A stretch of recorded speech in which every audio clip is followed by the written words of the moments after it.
প্রিয় ছাত্রছাত্রীবৃন্দ, আজকের অনলাইন ক্লাসে তোমাদের সবাইকে স্বাগতম জানাচ্ছি। আমি মোহাম্মদ রাজাউল করিম, প্রভাষক, রসায়ন, সাতকানিয়া সরকারি কলেজ, চট্টগ্রাম। আজকে আমাদের রসায়ন প্রথম পত্রের তৃতীয় অধ্যায়ের শেষ ক্লাস। আশা করছি আজকের এই ক্লাসের মাধ্যমে আমরা এই তৃতীয় অধ্যায় শেষ করতে পারবো। তো এই অনলাইন ক্লাসগুলো নিশ্চয়ই তোমাদের অনেক উপকার আসছে সেই আশা ব্যক্ত করছি। গত ক্লাসে আমরা হাইড্রোজেন বন্ধন এবং ভ্যান ডার ওয়ালস বল নিয়ে আলোচনা করেছিলাম। তো আজকে আমরা হাইড্রোজেন বন্ধনের গুরুত্ব এবং সেই সাথে অজৈব যৌগের নামকরণ, এই দুটো বিষয় নিয়ে আলোচনা করব। তো তোমাদেরকে আবারও আজকের ক্লাসে স্বাগতম জানাচ্ছি। তাহলে শুরু করা যাক আজকের অনলাইন ক্লাস।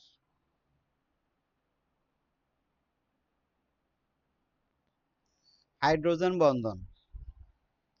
হাইড্রোজেন বন্ধনের গুরুত্ব, এর আগে আমরা হাইড্রোজেন বন্ধন নিয়ে বিস্তারিত আলোচনা করেছিলাম। তো আজকে হাইড্রোজেন বন্ধনের গুরুত্ব নিয়ে আমরা আলোচনা করব। পানির ভৌত অবস্থা। আমরা জানি পানির অপর নাম জীবন।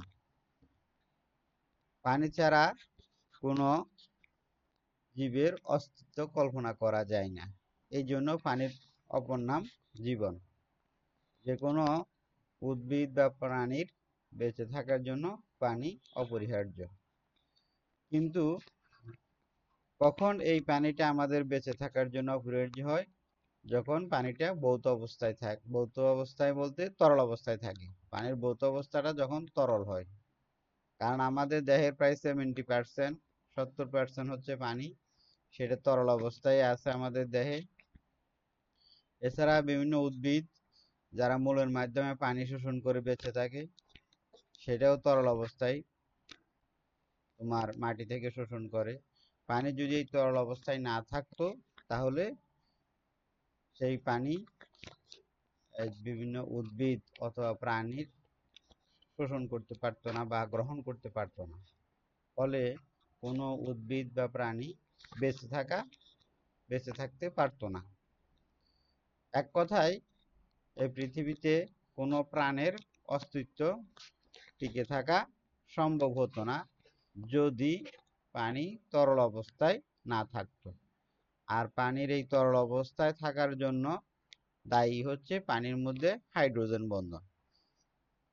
আমরা এর আগে হাইড্রোজেন বন্ধন যখন পড়েছিলাম, তখন পানির অণুর মধ্যে কিভাবে হাইড্রোজেন বন্ধন গঠিত হয় সেটা আমরা দেখেছিলাম। তো পানির মধ্যে যে অক্সিজেন পরমাণু আছে, সেই অক্সিজেন পরমাণুর আকার হচ্ছে ছোট এবং তড়িৎ ঋণাত্মকতা অনেক বেশি। ফলে অক্সিজেন পরমাণু বন্ধনকৃত ইলেকট্রনগুলোকে নিজের দিকে টেনে নেয়। এই জন্য অক্সিজেন পরমাণু আংশিক নেগেটিভ এবং হাইড্রোজেন পরমাণু আংশিক পজিটিভ হয়ে যায়। তখন ধনাত্মক হাইড্রোজেন দুইটা পানির অণু যখন কাছাকাছি আসে, একটার ধনাত্মক অক্সিজেন হাইড্রোজেনের সাথে অপর অণু ঋণাত্মক অক্সিজেন পরমাণুর মধ্যে একটা বন্ধন তৈরি হয়, যেটাকে আমরা হাইড্রোজেন বন্ধন বলি। এভাবে আরেকটি অণু যখন তার কাছে আসবে, সেটার সাথে একটা হাইড্রোজেন বন্ধন হয়। অর্থাৎ প্রত্যেকটা পানির অণু পরস্পর হাইড্রোজেন বন্ধনের মাধ্যমে যুক্ত থাকে। সেই জন্য পানির স্বাভাবিক পানির স্ফুটনাঙ্ক স্বাভাবিক তাপমাত্রার চেয়েও অনেক বেশি থাকে। পানির স্ফুটনাঙ্ক হচ্ছে তোমার 100°C, আর আমাদের স্বাভাবিক পরিবেশের তাপমাত্রা থাকে 30°C বা তার একটু কম অথবা বেশি। সেজন্য স্বাভাবিক তাপমাত্রায় পানির স্ফুটনাঙ্ক যেহেতু 100°C, পানির তরল অবস্থায় থাকে। তাহলে এই পানির তরল অবস্থায় থাকার জন্য দায়ী হচ্ছে কি? পানির মধ্যে যেহেতু অক্সিজেন হাইড্রোজেন বন্ধন তৈরি হয়, সেই জন্য পানি তরল অবস্থায় থাকে।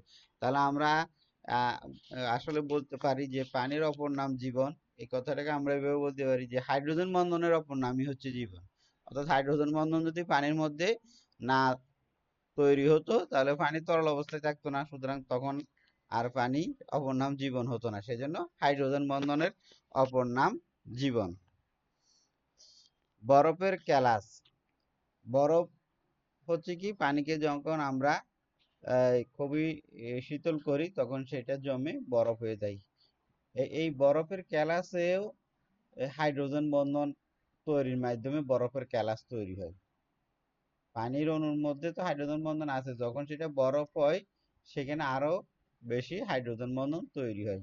একটা পানির অণু আরেকটা পানি, তার চারিদিকে আরো 4টা পানির অণুর সাথে হাইড্রোজেন বন্ধন তৈরি করে বরফের কেলাস তৈরি করে, এবং এই যে কেলাস তৈরি হয় কেলাসের ভিতরে ফাঁকা জায়গা থেকে যায়।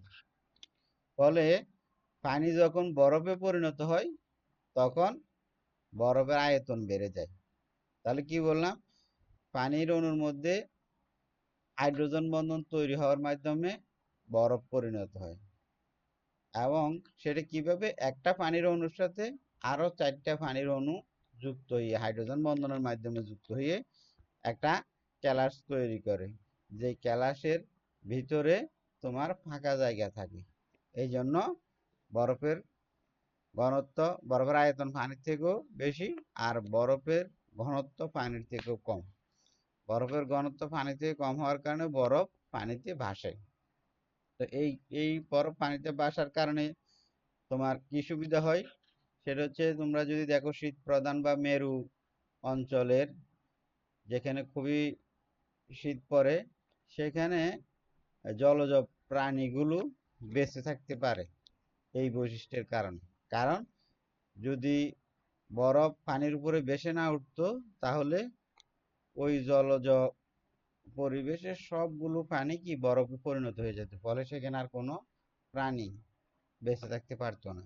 তো যেহেতু বরফের ঘনত্ব পানির থেকে কম, বরফ পানির উপরে বেশি উঠে, তো প্রথমে যেই পানিগুলো বরফে পরিণত হবে সেগুলো পানির উপরে কি ভেসে থাকবে, ফলে নিচের যে পানিগুলো আছে সেগুলো তাপমাত্রা আর খুব একটা বেশি কমে না, বা সেগুলো আর পানিতে বরফে পরিণত হয় না।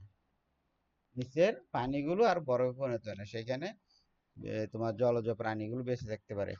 এই ধরনের ঘটনা তোমরা বিভিন্ন ডিসকভারি বা ন্যাশনাল জিওগ্রাফি চ্যানেলে দেখে থাকবা, যে মনে হচ্ছে পুরাটাই বরফ কিন্তু ভিতর থেকে হঠাৎ কোনো প্রাণী বরফের টুকরো ভেঙে উপরে ভেসে ওঠে।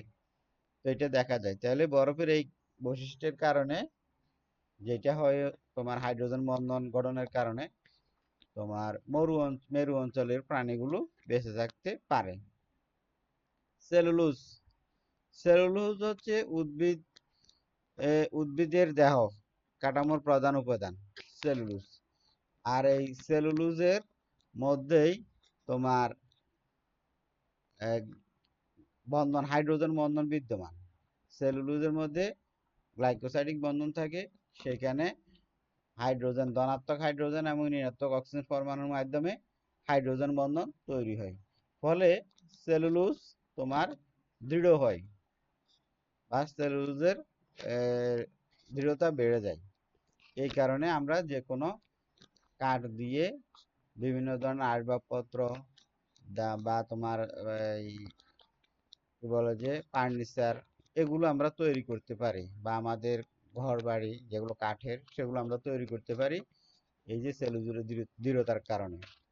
আর সেলুলোজ দৃঢ়তার কারণ হচ্ছে সেলুলোজের মধ্যে হাইড্রোজেন বন্ধন বিদ্যমান। ডিএনএ ও আরএনএ এর গঠন। তোমরা এই ডিএনএ এবং আরএনএ সম্পর্কে নিশ্চয়ই বায়োলজিতে বা জীববিজ্ঞানে বিস্তারিত পড়েছো। তো ডিএনএ হচ্ছে ডিঅক্সি রাইবোনিউক্লিক অ্যাসিড, আর আরএনএ হচ্ছে রাইবোনিউক্লিক অ্যাসিড। এই ডিএনএ এবং আরএনএ এর গঠন আবিষ্কার করছে বিজ্ঞানী ওয়াটসন এবং ক্রিক। সেই গঠনে দেখা যাচ্ছে যে ডিএনএ এবং আরএনএ এর আকৃতি হচ্ছে অনেকটা তোমার ডাবল হেলিক্স কাঠামো, যেটা সর্পিলাকার, একটা সর্পিলাকার সিঁড়ির মতো, এবং এইখানে এই দুই ধরনের ফসফেট এবং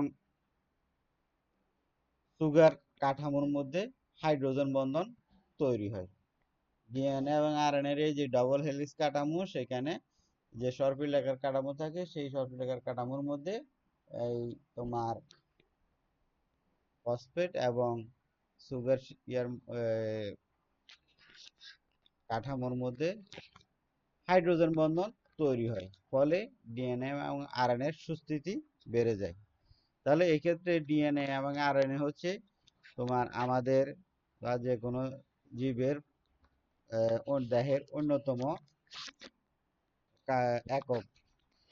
সেইখানেও তোমার সুস্থিতি অর্জন করার জন্য যেটা আমাদের সমস্ত বৈশিষ্ট্যগুলো বহন করে, সেখানে তোমার হাইড্রোজেন বন্ধন গঠিত হয়ে সেটা ডিএনএ এবং আরএনএ সুস্থিতি বেড়ে যায়। তাহলে এক্ষেত্রে হাইড্রোজেন বন্ধনের গুরুত্ব অনেক বেশি।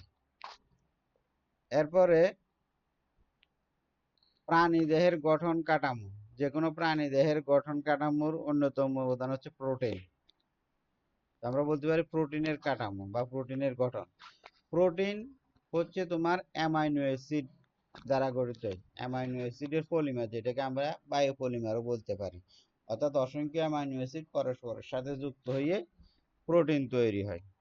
এখন এই প্রোটিনের গঠন সেকেন্ডারি এবং টারশিয়ারি গঠনের মধ্যেও তোমার এই যে হাইড্রোজেন বন্ধন বিদ্যমান আছে। হাইড্রোজেন বন্ধন বিদ্যমান বা তৈরি হওয়ার কারণে প্রোটিনের সেকেন্ডারি এবং টারশিয়ারি কাঠামোটা সুস্থিতি অর্জন করে। তাহলে এক্ষেত্রেও হাইড্রোজেন বন্ধনের গুরুত্ব অপরিসীম। পানিতে দ্রবণীয়তা। পানিতে দ্রবণীয়তা হচ্ছে আমরা পানিকে সার্বজনীন দ্রাবক বলেও থাকি। পানিতে পোলার দ্রাবকগুলো দ্রবীভূত এবং অনেক জৈব যৌগ পানিতে দ্রবীভূত হয়। এটার কারণ হচ্ছে পানিতে যে ধনাত্মক হাইড্রোজেন এবং ঋণাত্মক অক্সিজেন আছে, এরা বিভিন্ন জৈব যৌগের কার্যকরী মূলক এর সাথে হাইড্রোজেন বন্ধন গঠন করে সেটাকে দ্রবীভূত করে ফেলে। তাহলে এক্ষেত্রেও পানির যে দ্রবণীয়তা বা সার্বজনীন দ্রাবক, সেই ক্ষেত্রেও হাইড্রোজেন বন্ধনের গুরুত্ব রয়েছে। পরিধেয় বস্ত্রের দৃঢ়তা। আমরা যে বিভিন্ন ধরনের বস্ত্রগুলো পরিধান করি, কার্পাস তুলা, সেগুলোর মূল উপাদান হচ্ছে কার্পাস তুলা, সিল্ক, উল অথবা সাংশ্লেষিক তন্তু। তো এদের মধ্যে তোমার হাইড্রোজেন বন্ধন বিদ্যমান। এদের মধ্যে হাইড্রোজেন বন্ধন বিদ্যমান হওয়ার কারণে বা তৈরি হওয়ার কারণে এই যে বস্ত্রের দৃঢ়তা বৃদ্ধি পায়। তাহলে এই বিষয়গুলো মাধ্যমে আমরা হাইড্রোজেন বন্ধনের গুরুত্ব ব্যাখ্যা করতে পারি বা বুঝতে পারি। তো সবচেয়ে বেশি এক কথায় আমরা বলতে পারি যে হাইড্রোজেন বন্ধন এর গুরুত্ব অপরিসীম, কারণ হাইড্রোজেন বন্ধন না থাকলে এই পৃথিবীতে প্রাণের অস্তিত্ব থাকতো না। কারণ হাইড্রোজেন বন্ধন না থাকলে পানিটা তরল অবস্থায় থাকতো না, ফলে কোনো প্রাণী বা কোনো উদ্ভিদ বেঁচে থাকতে পারতো না। সেজন্য আমরা বলতে পারি হাইড্রোজেন বন্ধন না থাকলে এই পৃথিবীতে প্রাণের অস্তিত্ব থাকতো না। তো এগুলো মাধ্যমে তোমরা হাইড্রোজেন বন্ধনের গুরুত্ব ব্যাখ্যা করতে পারো। আমাদের পরের অংশ হচ্ছে অজৈব যৌগের নামকরণ। অজৈব যৌগের নামকরণ, এর মধ্যে অক্সো অ্যাসিডের নামকরণ।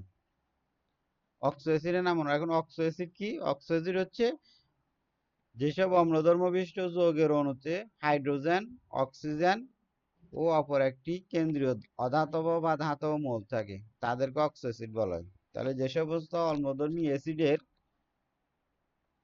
অণুতে হাইড্রোজেন থাকবে, অক্সিজেন থাকবে এবং অপর আরেকটা তৃতীয় মৌল থাকবে, তাদেরকে আমরা অক্সো অ্যাসিড বলি। যেমন সালফিউরিক অ্যাসিড H2SO4, হাইড্রোজেন আছে, অক্সিজেন আছে, তৃতীয় একটা মৌল সালফার আছে। পারক্লোরিক অ্যাসিড, হাইড্রোজেন আছে, অক্সিজেন আছে, আবার ক্লোরিন আছে। তো এগুলো হচ্ছে অক্সো অ্যাসিড। তাহলে হাইড্রোজেন অক্সিজেনের সাথে তৃতীয় আরেকটা অধাতব বা ধাতব মৌল যখন থাকবে, সেই অ্যাসিডগুলোকে বলা হচ্ছে অক্সো অ্যাসিড। এদের নামকরণ কিভাবে করি? প্রথম নিয়ম হচ্ছে যে অক্সো অ্যাসিডের তৃতীয় অধাতব মৌলের জারণ মান তুলনামূলক সবচেয়ে কম, তার নাম হবে, প্রথমে হাইফো লিখতে হবে, এরপরে তৃতীয় মৌল, তারপরে আস অ্যাসিড। এটি খেয়াল করো, তোমাকে যদি কয়েকটা অক্সো অ্যাসিড দেওয়া থাকে, সেখানে তুমি চিন্তা করবে কোন অক্সো অ্যাসিডের মধ্যে তৃতীয় অধাতব মৌলটার জারণ মান সবচেয়ে কম। তো সেটার নাম হবে হাইফো লিখবা, তারপর তৃতীয় মৌল, এরপরে আস অ্যাসিড এই শব্দটা যুক্ত করতে হবে। এরপরে যে অক্সো অ্যাসিডের তৃতীয় অধাতব মৌলের জারণ মান হাইপো অ্যাসিড অপেক্ষা বেশি, তার নাম হবে তৃতীয় মোল যোগ আস অ্যাসিড, অর্থাৎ এই ক্ষেত্রে হাইপো শব্দটা বাদ দিয়ে দিতে হবে, শুধু তৃতীয় মোল যোগ আস অ্যাসিড। তাহলে এই ধরনের যোগগুলোকে বলা হচ্ছে কি, অ্যাসিডগুলোকে আমরা আস অ্যাসিড বলবো। তো আস অ্যাসিড থেকেও যাদের তৃতীয় মোলের জারণ মান বেশি হবে তাদের হচ্ছে নামকরণ হবে, প্রথমে লিখবো তৃতীয় মোল, এরপর হচ্ছে ইক অ্যাসিড। প্রথমে তৃতীয় মোল, তারপর ইক অ্যাসিড। এরপর হচ্ছে যেই সমস্ত অক্সো অ্যাসিডের তৃতীয় অর্থাৎ মোলের জারণ মান ইক থেকেও বেশি তাদের নাম হবে, প্রথমে লিখবো পার, তারপরে তৃতীয় মোল, এরপরে ইক অ্যাসিড। এইভাবে আমরা অক্সো অ্যাসিডগুলোর নামকরণ করব। তা আমি আরেকবার খেয়াল করো, তোমাকে প্রথমে খেয়াল করতে হবে সবচেয়ে কোন মোল, কোন অ্যাসিডটাতে তৃতীয় মোলের জারণ মান সবচাইতে কম, সেটাকে বলবো হচ্ছে হাইপো যোগ তৃতীয় মোল যোগ আস অ্যাসিড। এর থেকে আর একটু বেশি হলে সেটাকে বলা হবে শুধু তৃতীয় মোল যোগ আস অ্যাসিড, অর্থাৎ হাইপো শব্দটা বাদ যাবে। তার থেকে বেশি হলে তৃতীয় মোল যোগ ইক অ্যাসিড, এবং এর থেকেও বেশি হলে অর্থাৎ ইক অ্যাসিড থেকেও যদি জারণ মান বেশি হয় তখন পার যোগ শব্দটা যুক্ত হবে, পার যোগ তৃতীয় মোল যোগ ইক অ্যাসিড। তো আমরা যদি একটা উদাহরণ দিয়ে দেখি তোমরা নিশ্চয়ই এই বিষয়টা বুঝতে পারবা। যেমন এখানে কয়েকটা অ্যাসিড আছে, HClO, HClO2, HClO3, HClO4, চারটে অ্যাসিড আছে। এই অ্যাসিডগুলোর মধ্যে আমরা প্রথমে চিন্তা করব কি কোনটার মধ্যে তৃতীয় মোলের জারণ মান কত। তাহলে আমরা যদি দেখি প্রথমটাতে তৃতীয় মোলের জারণ মান +1, কারণ অক্সিজেন -2, হাইড্রোজেন +1, তাহলে ক্লোরিন, এখানে তৃতীয় মোল হচ্ছে ক্লোরিন। অক্সিজেন যেহেতু -2, হাইড্রোজেন হচ্ছে কত +1, তাহলে ক্লোরিন হচ্ছে +1 হবে। দ্বিতীয়টাতে +3, কেন +3? অক্সিজেন -2 হলে তাহলে দুইটা অক্সিজেন আছে, তাহলে -4, আর হাইড্রোজেন হচ্ছে +1, তাহলে -4 থেকে +1 গেলে আর +3, ক্লোরিন হচ্ছে, তাহলে এখানে +3। এরপর এটাতে +5, অক্সিজেন -6 আছে তিনটে, যেহেতু -6, হাইড্রোজেন একটা +1, তাহলে -6 আর +1 মিলে +5। আর সর্বশেষটাতে হচ্ছে +7, -8, অক্সিজেন চারটার কারণে -8 আর হাইড্রোজেন +1, তাহলে +7।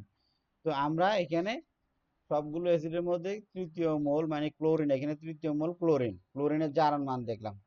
সবচাইতে জারণ মান কম হচ্ছে প্রথম মোলটাতে। আমাদের নিয়ম ছিল যেখানে জারণ মান সবচাইতে কম যে অ্যাসিডটাতে, সেটার নাম হবে প্রথমে হাইপো, তারপরে তৃতীয় মোল, এরপরে আস অ্যাসিড। তাহলে আমরা নামটা একটু দেখি, অ্যাসিডের নাম কি হবে। প্রথমটা, যেহেতু প্রথমটাতে সবচাইতে জারণ মান কম আছে, তাহলে প্রথমটার নামের আগে আমরা হাইপো যোগ করব, হাইপো, আর তৃতীয় মোল এখানে ক্লোরিন, ক্লোরিন থেকে ক্লোরো আসছে, আর আস অ্যাসিড, তাহলে হাইপো ক্লোরাস অ্যাসিড। প্রথম অ্যাসিডটার নাম হচ্ছে হাইপো ক্লোরাস অ্যাসিড। এখানে যদি ব্রোমিন থাকতো তাহলে আমরা হাইপো ব্রোমাস অ্যাসিড বলতাম। এরপর একটা chlorous acid, hypo chlorous acid থেকে একটু বেশি হলে সেটাকে আমরা হাইপো শব্দটা বাদ দিয়ে দেওয়ার কথা, তাহলে এটা হবে শুধু আস অ্যাসিড হওয়ার কথা ছিল। আর এখানে যেহেতু ক্লোরিন তৃতীয় মোল আর আস অ্যাসিড, তাহলে তৃতীয় মোল এখানে ক্লোরিন, তাহলে ক্লোরাস অ্যাসিড, এটার নাম হচ্ছে ক্লোরাস অ্যাসিড।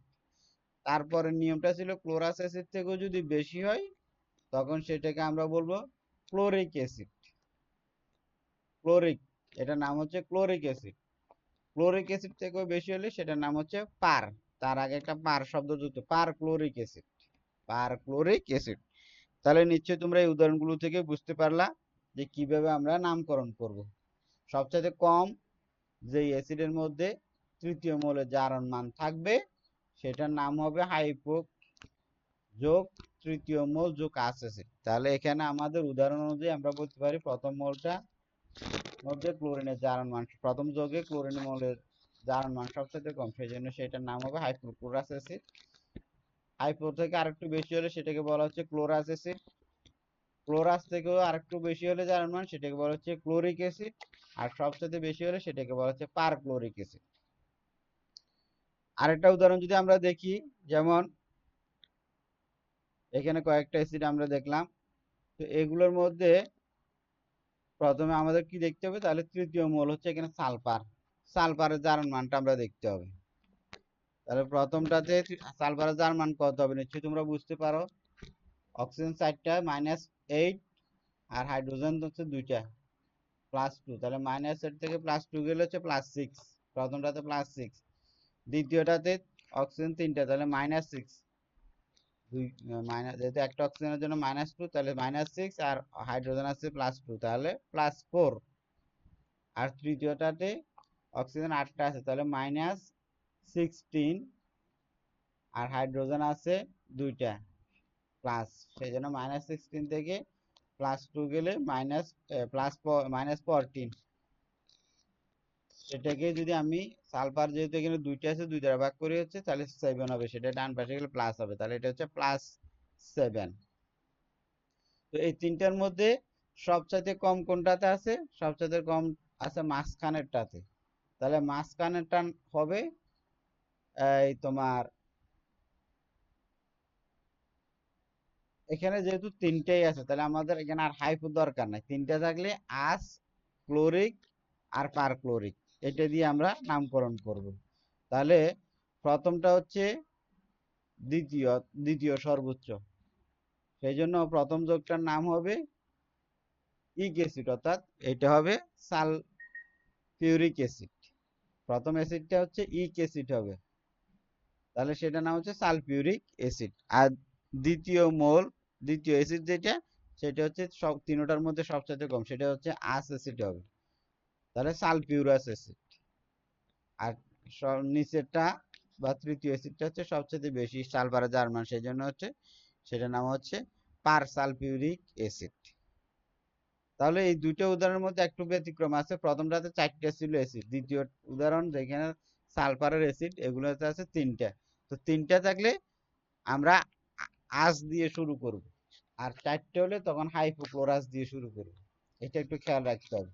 তো এখানে 3টার মধ্যে দ্বিতীয় অ্যাসিড যেটা, সেটার মধ্যে সালফারের জার্মান হচ্ছে সবচেয়ে কম, সেই জন্য দ্বিতীয় অ্যাসিডটাকে আমরা বলবো সালফিউরাস অ্যাসিড, আর প্রথমটা আরেকটু বেশি, সেইটাকে বলবো ক্লোরিক মানে সরি ইক অ্যাসিড অর্থাৎ সালফিউরিক অ্যাসিড, আর সবচেয়ে বেশি হচ্ছে তৃতীয়, সেই জন্য সেটাকে আমরা বলবো পার সালফিউরিক অ্যাসিড।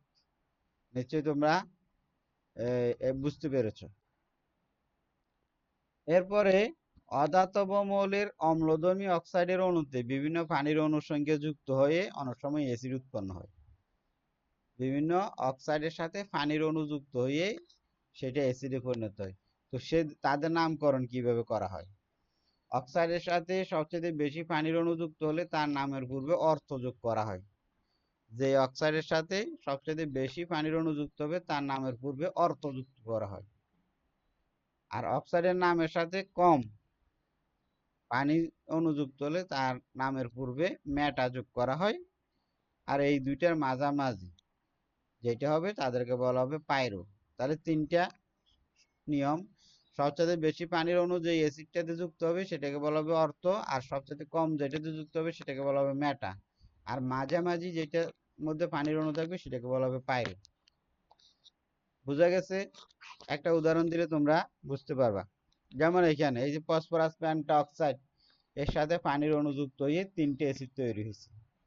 প্রথমটাতে 3 অণু পানি যুক্ত হয়েছে, দ্বিতীয়টাতে 2 অণু পানি, আর সর্বশেষটাতে 1 অণু পানি যুক্ত হয়েছে। তাহলে ফসফরাস পেন্টঅক্সাইডের সাথে পানির অণু যুক্ত হওয়ার মাধ্যমে যে 3টে অ্যাসিড তৈরি হলো, এদের আমরা নামকরণ কিভাবে করব? তাহলে প্রথম নিয়ম ছিল যেটাতে সবচেয়ে বেশি পানির অণু যুক্ত হবে সেটার নামের পূর্বে অর্থ যুক্ত করতে হবে। তাহলে প্রথমটার নাম কি হবে? অর্থোফসফরিক অ্যাসিড। আর দ্বিতীয় নিয়ম ছিল সবচেয়ে কম পানি যেটা, সেটা হচ্ছে মেটাফসফরিক অ্যাসিড। তো আমাদের তৃতীয়টাতে সবচেয়ে কম পানি যুক্ত হয়েছে এখন, তাহলে সেটা হবে মেটাফসফরিক অ্যাসিড। আর মাঝামাঝি হলে সেটা হচ্ছে পাইরো, দ্বিতীয়টাতে 2 অণু মানে মাঝামাঝি পানি যুক্ত, সেই জন্য এটা হচ্ছে পাইরোফসফরিক অ্যাসিড। আর সবচেয়ে পরেরটা হচ্ছে মেটাফসফরিক অ্যাসিড। তাহলে নিশ্চয়ই এই এগুলো অনেক সময় অবজেক্টিভে আসে, নিচের কোনটি অর্থোফসফরিক অ্যাসিড বা অর্থোফসফরিক অ্যাসিডের সংকেত কি, পাইরোফসফরিক অ্যাসিডের সংকেত কি অবজেক্টিভে আসতে পারে। সেই জন্য তোমাদের এই সংকেতগুলো বা নিয়মগুলো মনে রাখতে হবে। তাহলে সবচাইতে বেশি পানির অণু যুক্ত হলে সেটাকে আমরা বলবো অর্থোফসফরিক অ্যাসিড, সবচাইতে কম হলে সেটাকে বলবো মেটাফসফরিক অ্যাসিড, আর সবচেয়ে মাঝামাঝি পানির অণু যুক্ত হলে সেটাকে বলবো পাইরোফসফরিক অ্যাসিড। নিশ্চয় বুঝতে পেরেছো তোমরা। এরপরে জটিল যৌগের নামকরণ। জটিল যৌগগুলোকে আমরা কিভাবে নামকরণ করব, তো তার আগে জটিল যৌগ কি সেটা আমাদেরকে একটু দেখতে হবে বা জানতে হবে। জটিল যৌগ হচ্ছে অবস্থান ধাতু পরমাণু বা আয়নের অপূর্ণ ডি অরবিটালের সাথে নিঃসঙ্গ ইলেকট্রন জোড় বিশিষ্ট অপর কোনো আয়ন বা অণু সন্নিবেশ বন্ধন গঠন করে জটিল কাঠামো বিশিষ্ট এক ধরনের যোগ তৈরি করে, যেটাকে তাদেরকে আমরা জটিল যোগ বলি। তাহলে অবস্থান্তর মৌলগুলোই মূলত জটিল যোগ গঠন করে, কারণ অবস্থান্তর মৌলের ফাঁকা ডি অরবিটাল থাকে বা অপূর্ণ ডি অরবিটাল থাকে, সেই ডি অরবিটালে ইলেকট্রন জোড় নিঃসঙ্গ ইলেকট্রন জোড় আছে এরকম কোন পরমাণু বা আয়ন বা অণু ইলেকট্রন দান করে সন্নিবেশ বন্ধন তৈরি করে, তখন যেই যোগ তৈরি হয় তাদেরকে জটিল যোগ বলা হয়।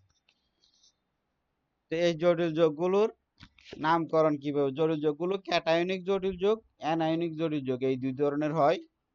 কিছু প্রশ্ন হয়, তবে আমরা মূলত ক্যাটায়নিক জটিল যোগ আর অ্যানায়নিক জটিল যোগ এই দুই ধরনের জটিল যোগের নামকরণটা দেখব। প্রথমে ক্যাটায়নিক জটিল যোগের নামকরণ।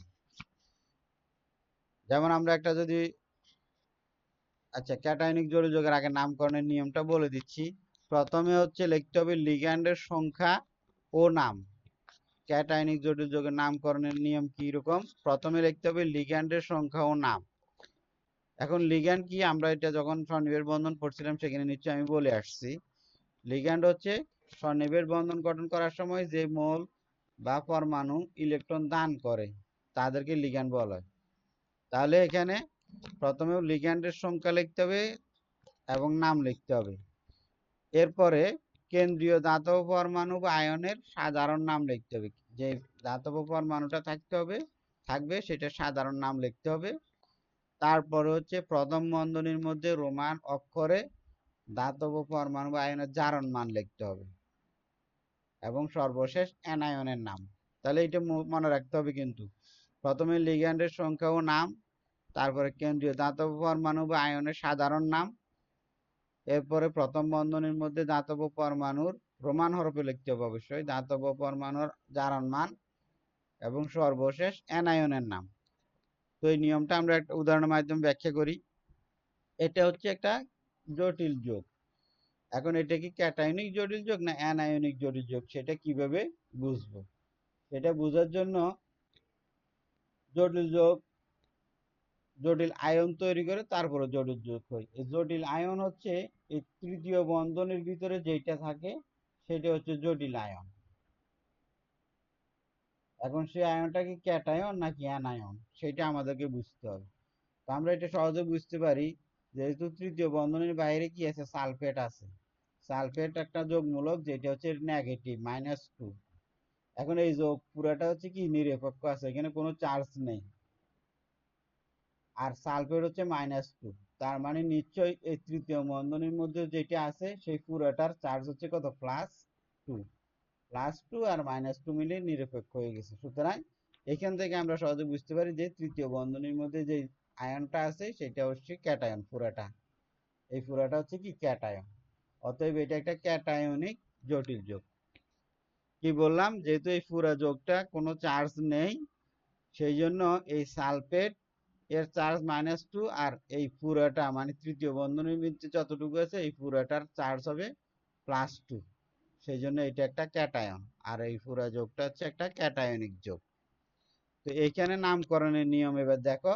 প্রথমে লিগ্যান্ডের সংখ্যা ও নাম। তো এখানে লিগ্যান্ড হচ্ছে অ্যামোনিয়া, কারণ অ্যামোনিয়াই কপারের সাথে সন্নিবেশ বন্ধন গঠন করছে।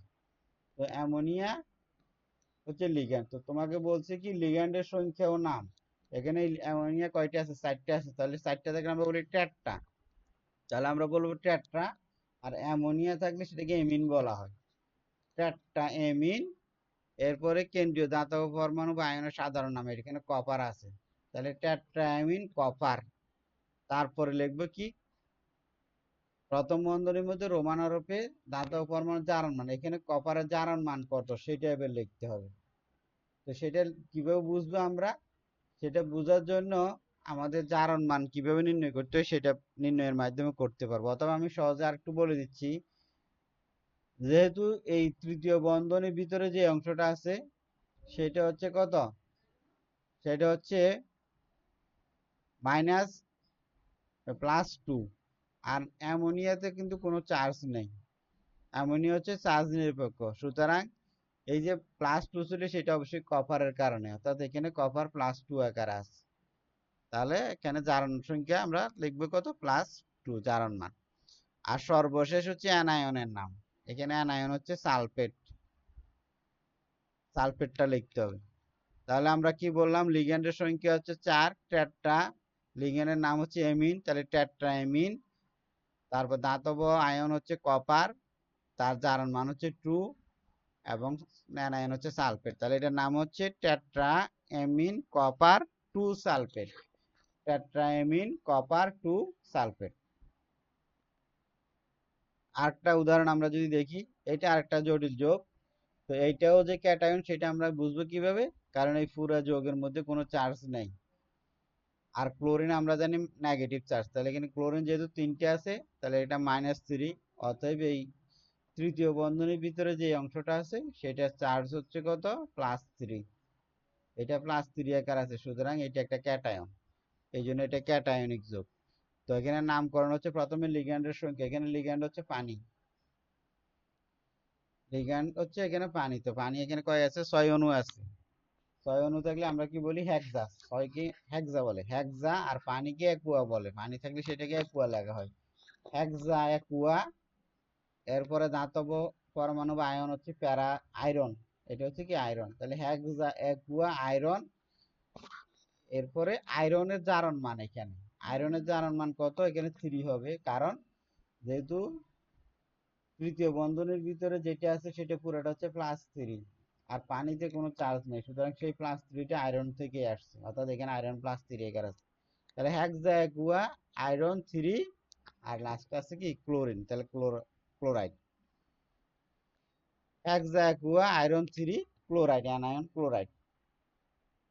নিশ্চয়ই বোঝা যাচ্ছে নাকি, হেক্সা অ্যাকুয়া আয়রন 3 ক্লোরাইড। আচ্ছা, আমরা আরেকটা উদাহরণ দিলাম, এটা একটা জটিল যোগ, সেটাও ক্যাটায়নিক জটিল যোগ। আগের নিয়মেই যে ক্যাটায়ন, কারণ এখানে সালফেট মাইনাস আছে, অতএব থার্ড ব্র্যাকেটের ভিতরে পুরোটা যেটা সেটা প্লাস আকারে আছে, সুতরাং এইটা একটা ক্যাটায়ন। তো ক্যাটায়ন যদি হয়, আমরা ক্যাটায়নিক জটিল যৌগের নামকরণের নিয়মে এটা নামকরণ করব, কিন্তু এখানে একটু ব্যতিক্রম আছে, দুইটা লিগ্যান্ড আছে, একটা একটা লিগ্যান্ড।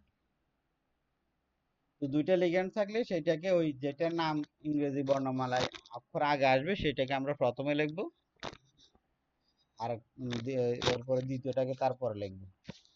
এখানে দেখো লিগ্যান্ড আছে একটা পানি, আর একটা হচ্ছে, এটা হচ্ছে কার্বক্সিলেট আয়ন C2O4, কার্বক্সিলেট লিখতে সি, আর পানি লিখতে একুয়া, পানিকে একুয়া বলি এ। সুতরাং আমরা আগে পানিটাকে মানে একুয়াটাকে লিখবো, তারপরে কার্বক্সিলেটটা লিখবো।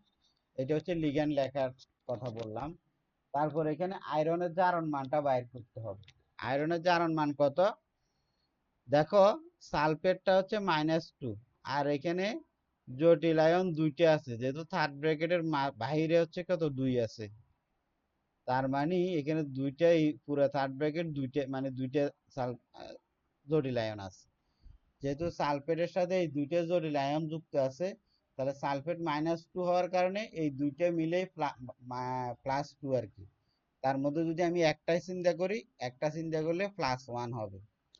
বুঝা যাচ্ছে কিনা দেখো, সালফেটের সাথে তৃতীয় বন্ধনীর ভিতরে যে আয়নটা আছে জটিল আয়ন সেটা দুইটা আছে, তাহলে সালফেটটা হচ্ছে -2, সুতরাং ওই দুইটা জটিল আয়নই +2। তো দুইটা জটিল আয়ন যদি +2 হয়, একটা জটিল আয়ন হবে +1, তাহলে এখানে এই পুরাটার একটা হিসেব করলে তার চার্জ হবে +1। এখন পানির কোনো চার্জ নেই সেটা আমরা আগেই বলছি, আর কার্বক্সিলেট আয়নের চার্জ হচ্ছে -2। কার্বক্সিলেটের কার্বক্সিলিক অ্যাসিড থেকে আসছিল H2CO4, H2 ছিল এখানে, H2 চলে যাওয়ার পরে দুইটা হাত -2 খালি হয়ে গেছে, এই জন্য কার্বক্সিলেটের চার্জ হচ্ছে -2, আর আমাদের উপরে আছে কত +1, তাহলে +1 বানাইতে হলে এটাকে +3 দিতে হবে, +3 আর -2 যোগ বিয়োগ করলে এখানে কত +1 থাকবে। ঠিক আছে, বুঝা যাচ্ছে? তাহলে এখানে আয়রন কিন্তু +3 আকারে আছে। আবার বলতেছি, সালফেট এর সাথে থার্ড ব্র্যাকেটের ভিতরে যে আয়নটা আছে সেটা দুইটা আছে, কিন্তু এই দেখো এখানে 2 আছে।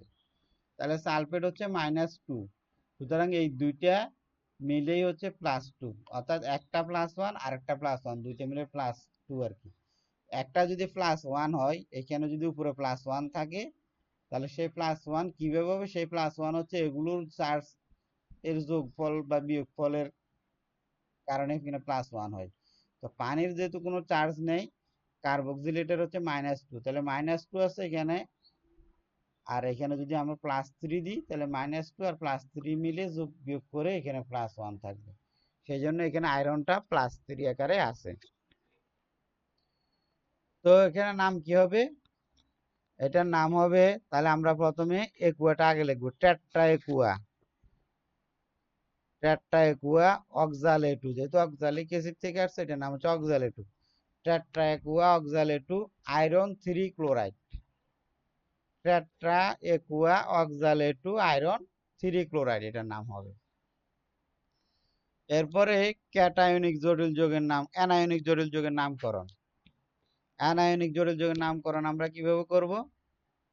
সেটার নিয়ম হচ্ছে, প্রথমে ক্যাটায়নের নাম লিখতে হবে, এরপরে লিগ্যান্ডের সংখ্যা ও নাম, তারপরে কেন্দ্রীয় ধাতব আয়নের 8 যৌগের নাম, তারপরে প্রথম বন্ধনীর মধ্যে রোমান অক্ষরে ধাতুর জারণ মান। আরেকবার দেখো, প্রথমে ক্যাটায়ন লিখতে হবে, ক্যাটায়নের নাম, লিগ্যান্ডের সংখ্যা ও নাম, কেন্দ্রীয় ধাতব আয়নের 8 যৌগের নাম, এবং প্লাস প্রথম বন্ধনীর মধ্যে রোমান অক্ষরে ধাতুর জারণ মান। তো উদাহরণ দিলে তোমাদের বিষয়টা ক্লিয়ার হবে নিশ্চয়। যেমন এটা একটা জটিল যোগ, তো এটা যে অ্যানায়ন সেটা আমরা কিভাবে বুঝবো? আমরা আগে বলছি যে থার্ড ব্র্যাকেটের ভিতরে যে অংশটা থাকে সেটা হচ্ছে জটিল আয়ন। এখন এইটা কি অ্যানায়ন না ক্যাটায়ন সেটা আমাদেরকে বাইর করতে হবে। এটা কোন ধরনের আয়ন? এখানে কি আছে? পটাশিয়াম। পটাশিয়াম আমরা জানি প্লাস, যেহেতু 3টে পটাশিয়াম তাহলে এখানে +3 আছে, আর পুরো যৌগের মধ্যে কোনো চার্জ নেই। তাহলে যেহেতু পটাশিয়াম +3, অতএব এই থার্ড ব্র্যাকেটের ভিতরে যে আয়নটা আছে সেটা হচ্ছে কত? -3 আছে। সুতরাং এটা একটা অ্যানায়ন, জটিল আয়নটা এক ধরনের একটা অ্যানায়ন, অতএব এটা অ্যানায়নিক জটিল যৌগ। তো এটার নামকরণ আমরা করতে প্রথমে ক্যাটায়ন নাম, এখানে ক্যাটায়ন কি আছে? পটাশিয়াম আছে, এটা হচ্ছে পটাশিয়াম আয়ন ক্যাটায়নটা। তাহলে প্রথমে পটাশিয়াম আয়ন, এরপর লিগ্যান্ড এখানে সায়ানো, সায়ানাইড আছে, সায়ানাইড থাকলে সায়ানো বলি আমরা। তাহলে লিগ্যান্ডের সংখ্যা হচ্ছে 6 হেক্সা, তাহলে পটাশিয়াম হেক্সা সায়ানো। তারপর হচ্ছে আয়রন থাকলে আমরা সেটাকে ফেরেট বলছি, আয়রনেরটা ফেরেট লিখতে হবে, এই যে 8 নাম যোগ করতে হবে, ফেরাস আর ফেরেট আমরা বলি, তাহলে 8 যুক্ত করবে পানি ফেরেট হবে। এরপরে আয়রনের জারণ মান লিখতে হবে। দেখুন আয়রনের জারণ মান এখানে কত, কিভাবে বাইর করবে? আমরা যেহেতু আগেই বলছি থার্ড ব্র্যাকেটের ভিতরে যেটা আছে সেটা হচ্ছে -3, -3 হলে, তাহলে সায়ানাইড যেহেতু একটা -1, 6টা সায়ানাইড হচ্ছে -6, -6 থেকে +3 হতে হলে এটাকে কি দিতে হবে? এখানে কত দিতে হবে? -6, এখানে দিতে হবে +3, তাহলে এখানে তোমার আয়রনটা 3 আকার আছে, আয়রনের জারণ মান হচ্ছে কত? 3। তাহলে নাম কি হবে? পটাশিয়াম হেক্সাসায়ানো ফেরেট 3। আরেকটা উদাহরণ যদি দেখি, এই যোগটা তাও জটিল যোগ, অ্যানায়নিক জটিল যোগ, কারণ এখানে পটাশিয়াম পজিটিভ আর থার্ড ব্র্যাকেট পুরোটা নেগেটিভ আছে, তাহলে এটা অ্যানায়নিক জটিল যোগ। তাহলে এটার নাম হবে পটাশিয়াম ট্রাই, এটা এখানে 3 আছে, ট্রাই, পটাশিয়াম ট্রাই অক্সালেটু। আর ক্রোমিয়াম এখানে কি আকার আছে?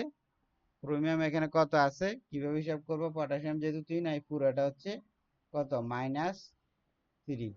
-3 মধ্যে এখানে সায়ানাইড অক্সালেট আছে 3টা, 3টার জন্য -6, তিনটার জন্য -6, তাহলে ক্রোমিয়ামটা এখানে 3 আছে, তাহলে এটার নাম হচ্ছে পটাশিয়াম ট্রাইঅক্সালেটো ক্রোমেট। পটাশিয়াম ট্রাইঅক্সালেটো ক্রোমেট, অর্থাৎ এখানে +3, এখানে হচ্ছে -3। -3 বানাইতে হলে এটা যেহেতু -6 আর ক্রোমিয়ামটা হচ্ছে +3 এখানে আছে, তাহলে এটার নাম হচ্ছে পটাশিয়াম ট্রাইঅক্সালেটো ক্রোমেট। সর্বশেষ আরেকটা উদাহরণ দেখো, এটা এখানে প্রথমে হচ্ছে ক্যাটায়ন পটাশিয়াম, তারপরে লিগ্যান্ড হচ্ছে এখানে সায়ানো, দুইটা লিগ্যান্ড আছে, তাহলে die cyano, potassium die cyano. এখানে সিলভার আছে, সিলভার 1 আকারে আছে। কেন 1 আকারে? এটা +1, এটা -1। -1 যদি হয়, কিন্তু এখানে সায়ানাইড দুইটা আছে, -2, -2, তাহলে এখানে কত +1 দিলে এখানে -1 থাকবে। তো এটার নাম হচ্ছে পটাশিয়াম ডাইসায়ানো অরিজিনেট। সিলভার এর তোমার ল্যাটিন নাম পটাশিয়াম ডাইসায়ানো অরিজিনেট 3।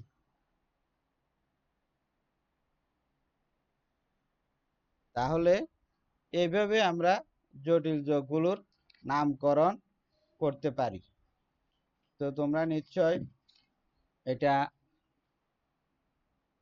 এখানে একটু আমাদের ভুল আছে, এটা আমি ইয়ে করতে, এটা অরিজিনেট 1 হবে, এই জায়গায় 1 হবে, এখান থেকে কপি করতে গিয়ে এখানে 3 হয়ে গেছে আসলে। তাহলে এটা নাম হচ্ছে পটাশিয়াম ডাইসায়ানো অরিজিনেট 1, পটাশিয়াম ডাইসায়ানো অরিজিনেট 1, এটার নাম হচ্ছে। তো আজকে এতটুকু, এরপরে আমাদের আজকে এটা তৃতীয় অধ্যায় শেষ হলো, প্রথম পত্রের তৃতীয় অধ্যায় শেষ। আশা করছি এরপরে আমি তোমাদের দ্বাদশ শ্রেণীর জন্য রসায়ন দ্বিতীয় পত্রের তড়িৎ রসায়ন ওই অধ্যায়টা আমরা শুরু করব।